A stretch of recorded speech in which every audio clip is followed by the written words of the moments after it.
क्या भगवान केवल मूर्ति में विराजमान रहते हैं या वे अपने सच्चे भक्त के प्रेम का उत्तर भी देते हैं?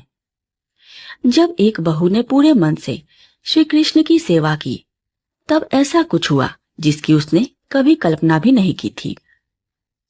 नमस्कार दोस्तों, आज की कथा हमें बताती है कि भगवान को बाहरी आडंबर नहीं बल्कि निर्मल हृदय और अटूट श्रद्धा सबसे अधिक प्रिय है।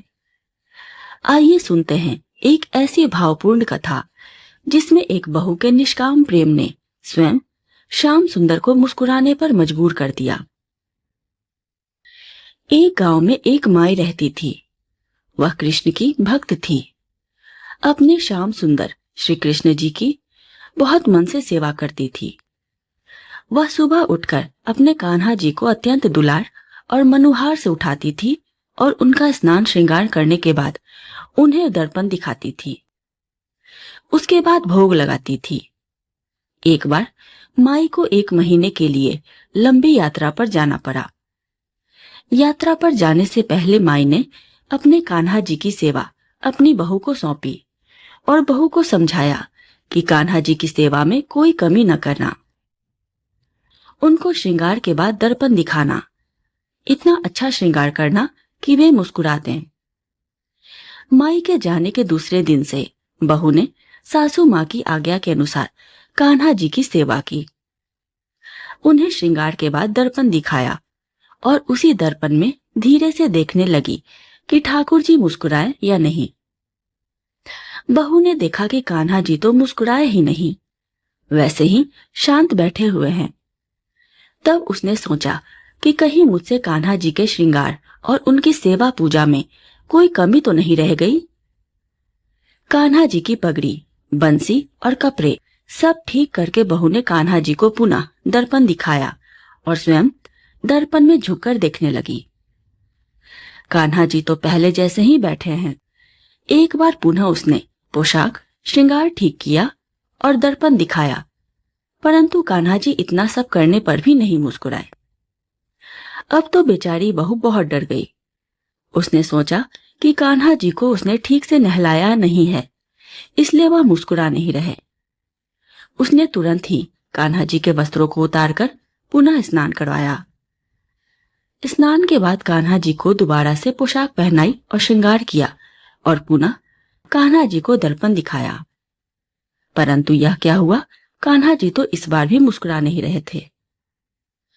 इस प्रकार उसने 12 बार यही कृति दोहराई। सुबह से दोपहर हो चुकी थी। घर का सब काम बाकी पड़ा हुआ था। उसने न तो कुछ खाया था न ही पानी पिया था। बहुत जोर की भूख प्यास लगी थी, किंतु सास के आदेश की अवहेलना करने की उसकी हिम्मत नहीं थी। 13वीं बार उसने ठाकुर जी को पुनः जल से स्नान कराया। इधर कान्हा जी सुबह से सर्दी के मौसम में बार बार स्नान करके तंग हो चुके थे। उन्हें भी जोर की भूख प्यास लगी थी। इस बार फिर से वे वस्त्र आभूषण पहन रहे थे, किंतु मन में सोच रहे थे कि अब मैं क्या करूं। बहू ने कान्हा जी का श्रृंगार होने के बाद उन्हें आसन पर विराजमान किया। उसने कान्हा जी को दर्पण दिखाने के लिए उठाया। इस बार कान्हा जी ने मुस्कुराने का निश्चय कर लिया था। जैसे ही उसने दर्पण दिखाया और झुककर निकट से देखने की चेष्टा की, तब श्याम सुंदर जी मुस्कुरा रहे थे। उन त्रिभुवन पति की मोहक हंसी को देखकर बहू विस्मित हो गई। अब तो वह सारे संसार को भूल चुकी थी। थोड़ी देर बाद होश में आई तो उसे लगा कि शायद यह मेरा भ्रम होगा। कान्हा जी तो हंसे नहीं। यह सोचकर उसने पुनः दर्पण दिखाया। कान्हा जी ने सोचा कि भोजन पाना है तो मुस्कुराना ही पड़ेगा। वे पुनः मंद मंद मुस्कुराने लगे। ऐसी मुस्कान बहू ने पहले नहीं देखी थी। कान्हा जी का वह मंद हास्य उसके हृदय में बस गया था। उस छवि को देखने का उसका बार बार मन हुआ। उसने एक बार पुनः दर्पण दिखाया और कान्हा जी को मुस्कुराना पड़ा। अब तो वह आनंद से फूली न समाई। उसने बहुत प्रेम से कान्हा जी को भोग लगाया और आरती की। दिन की शेष सेवाएं भी की और रात्रि को शयन कराया। अगले दिन पुनः उसने पहले दिन के जैसे ही ठाकुर जी को स्नान कराया और वस्त्राभूषणों को पहनाकर सुंदर श्रृंगार करके आसन पर विराजमान किया और दर्पण दिखाया। ठाकुर जी को कल की घटनाओं और भूख का स्मरण हो आया। ठंडे जल से 13 बार के स्नान को स्मरण करके कान्हा जी ने मुस्कुराने में ही अपनी भलाई समझी। उसने 3 बार ठाकुर जी को दर्पण दिखाया और उनकी मनमोहक हंसी का दर्शन किया। आगे की सेवा भी पिछले दिन के अनुसार पूरी की। अब तो कान्हा जी प्रतिदिन दर्पण देखते ही मुस्कुरा देते। बहू ने सोचा शायद उसे ठीक से श्रृंगार करना आ गया है, वह इस सेवा में निपुण हो गई है।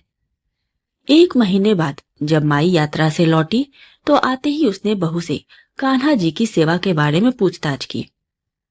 बहू बोली, माई, मुझे एक दिन तो सेवा बहुत कठिन लगी, किंतु अब मैं निपुण हो गई हूँ। अगले दिन माई ने स्वयं अपने हाथों से कान्हा जी की सारी सेवा करके श्रृंगार कराया।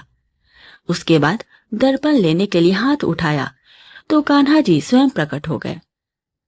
उन्होंने माई का हाथ पकड़ लिया और बोले, माई, मैं तेरी सेवा से प्रसन्न तो हूँ, परंतु दर्पण दिखाने की सेवा तो मैं तेरी बहू रानी से ही करवाऊंगा, तू रहने दे। माई बोली, लाला, क्या मुझसे कोई भूल हुई? कान्हा ने कहा, नहीं माई, तुमसे भूल नहीं हुई, परंतु मेरा मुस्कुराने का मन तो केवल तेरी बहू रानी के हाथ से दर्पण देखकर ही करता है। अब यह सेवा तू उसी को करने दे। माई ने बहू रानी को आवाज लगाई और उससे सारी बात पूछी। बहू ने बड़े सहज भाव से बता दिया, हाँ, कान्हा प्रतिदिन ऐसे मुस्कुराते हैं, केवल पहले दिन उन्हें समय लगा था। माई बहू रानी की श्रद्धा, उसकी लगन से और ठाकुर जी के दर्शन से अति प्रसन्न हो गई।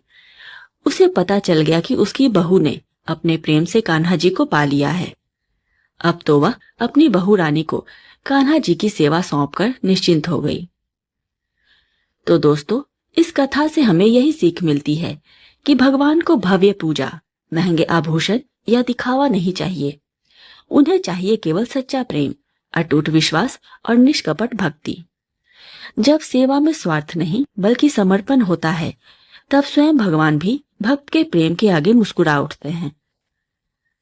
अगर आपको यह प्रेरणादायक कथा पसंद आई हो तो वीडियो को लाइक करें, अपने परिवार और मित्रों के साथ अवश्य साझा करें और ऐसे ही भक्ति, प्रेरणा और जीवन को नई दिशा देने वाली कहानियां सुनने के लिए इस चैनल को सब्सक्राइब करना न भूलें।